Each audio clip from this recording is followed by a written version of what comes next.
Hi, in today's video, we're going to show you the process for installing a Kody Technologies bike rack light onto a Thule T2 Classic bike rack. Hope you enjoy the show. So the first thing you're going to do is loosen the rear two screws and remove the front two screws here. So we're going to use a number 5 Allen wrench to loosen the back side, and then also to remove the front.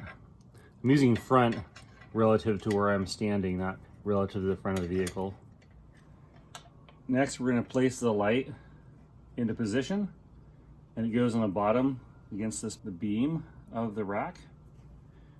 And then we use these spacers, or they're washers, that come with the light itself.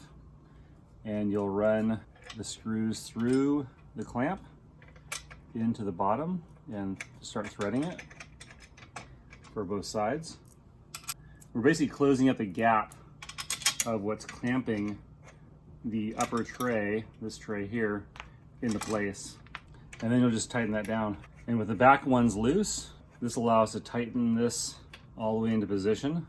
And basically want to tighten it until it's nice and firm, and you'll be able to tell when the light doesn't move. There's going to be a little bit of play with this, and just make sure it's perpendicular to the rack. Okay, and then you'll go to the back side and snug that down. So we're not putting too many spacers in here. We're just bringing it down enough to clamp the light in place, and then using screws to clamp the tray into place. So now it's firmly installed, ready to go.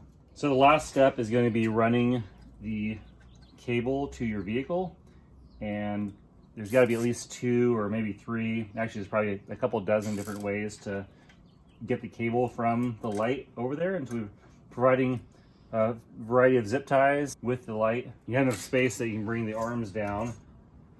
They won't hit it unless you have your arm exactly where the bracket is. You might bump into it, but I usually collapse on all the way to bring them down. So once we're here, we can see we have plenty of extra cable.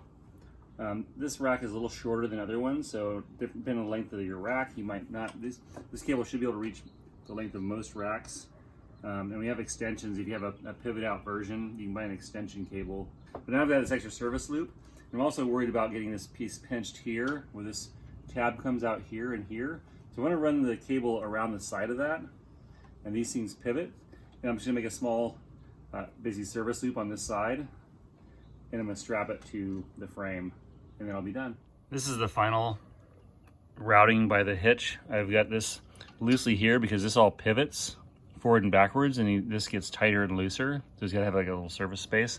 And I've got this piece zip tied to the frame here with a 14-inch zip tie, and then my adapter is just zip tied here. So it's pretty easy connection there for connecting and disconnecting. So one zip tie here to hold this in place, and then a small piece for the pivot section.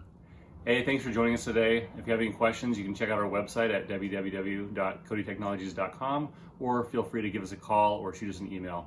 Have a good day.